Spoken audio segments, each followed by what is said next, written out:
Good morning, everyone. Myself, I am Divakar. I am running the SKID Institute of Physics. Today, I am going to discuss one of the important concepts in capacitors, that is a cylindrical capacitor. We know that different types of capacitors are there. Those are parallel plate capacitor, spherical capacitor, and a cylindrical capacitor. We know that what is capacitor means.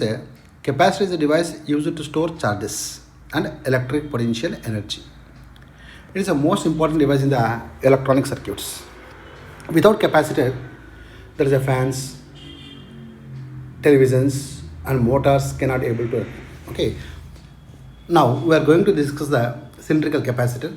We know that a capacitor consisting of the two plates. See here. Now I am showing that here the two plates having the equal and opposite charges. Two plates having the equal and opposite charges. Say here the two cylinders are there. These two cylinders having the common axis. This is the axis of the cylinder. This is the common axis. Okay. From this axis, the distance from the axis is of the inner cylinder is A. That A is a radius of the inner cylinder. And next one is the outer cylinder having the radius B. Now, the inner cylinder is charged to the given the positive charge. Inner cylinder is given the positive charge. If the charges are given to the inner cylinder,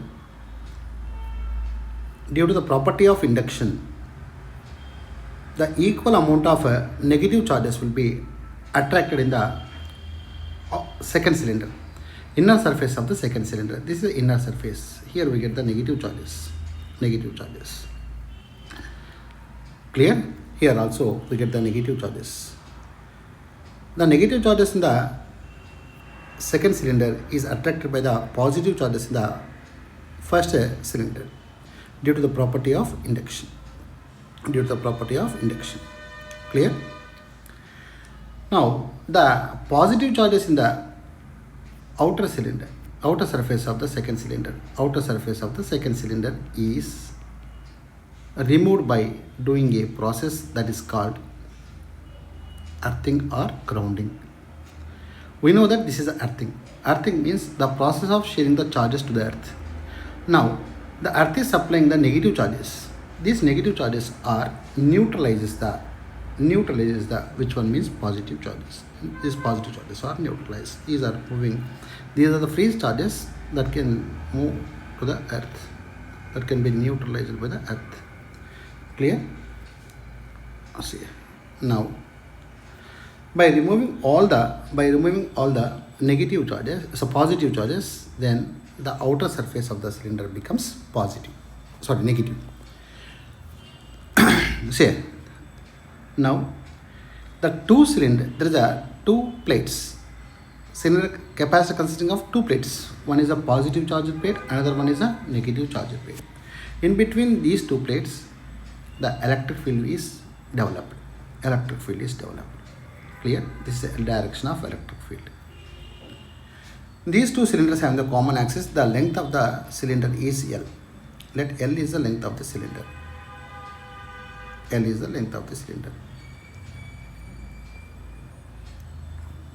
We know that, remember one important condition, the length of the cylinder must be greater than A. There is a radius of the inner cylinder. The length of the cylindrical capacitor is greater than radius of the outer cylinder. Clear? Now observe carefully. The electric field between by using this condition we can say, if the length of the cylinders are more means when compared to radius, it acts as a one-dimensional body. For one-dimensional body, we are using the charge densities. If the charges are distributed to the conductor, okay, the charges are distributed along its length only, because its area will be very, very small when compared to its length. Then it becomes a one-dimensional body. That's why we get the linear charge density. Remember, linear charge density. Okay, that's why E is equal to, the formula for this one is lambda by 2 pi epsilon naught into R. This is a formula for electric field due to a uniform charged wire. This cylindrical capacitor acts as a inner cylinder acts as a wire, outer cylinder also acts as a wire. In between these two plates, the electric field will be E equal to lambda by 2 epsilon naught into R. We know that lambda is the linear charge density. Lambda is equal to, the formula is Q by L, charge per unit length. The charges are distributed per unit length, means like this. Clear? Substitute the value of lambda in this equation, then we get the E is equal to Q divided by 2 pi epsilon naught into R into L. Clear? By giving the charges to the inner plate, due to the property of induction, the outer plate becomes a negative charge, then a potential difference is created between the plates of the capacitor. If the potential difference between the plates of the capacitor is a V, we know that relation between the electric potential and electric field, V is equal to integral. Here the inner radius is A and the outer radius of the second cylinder is a B. V is equal to integral A to B E into dr. Then V is equal to, we can write integral A to B. Okay, in the place of E, we can write Q divided by 2 pi epsilon naught into R into L into dr. Clear? Observe carefully. One more thing. While doing the integration, the constants are taken outside. Okay, that's why V is equal to, we can write V is equal to capital Q divided by 2 pi epsilon naught into R, 2 pi epsilon naught into L. These terms are the constant terms. Because charge in the capacitor does not change, 2 pi epsilon value is a constant value, L is the length of the cylinder, that is also constant value. Then which one is varying means the radius is varying, means that's integral A to B 1 by R into dr. Clear? While doing the integrations, okay, we know that integral of 1 by x into dx. The formula for this one is integral 1 by x into dx is log x. Similarly, integral 1 by r into dr, that is equal to 1 by r into dr is log r.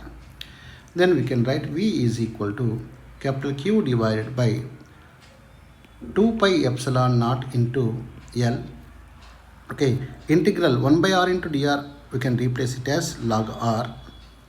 The limits are A to B. Clear? Then V is equal to capital Q divided by 2 pi epsilon naught into L. If we substitute the upper limit log B minus lower limit log A. Clear? Okay, then V is equal to, we can write this one as Q divided by 2 pi epsilon naught into L. Log B minus log A, this is in the form of log M minus log N. Log M minus log N, we can write it as log M by N, log B by A. Clear? Now, if you observe carefully, by rearranging the terms, that is by cross multiplying the terms, we get the Q by V, we can replace it as Q by V. Q by V is equal to 2 pi epsilon naught into L divided by log B by A. We know that capacitance of a capacitor formula C is equal to Q by V. Okay, in the place of Q by V, we can write C is equal to 2 pi epsilon naught into L divided by log B by A. This is a formula for capacitance of a cylindrical capacitor. Clear? Clear? Capacitance of a cylindrical capacitor, that is C is equal to 2 pi epsilon naught into log B by A. Thank you.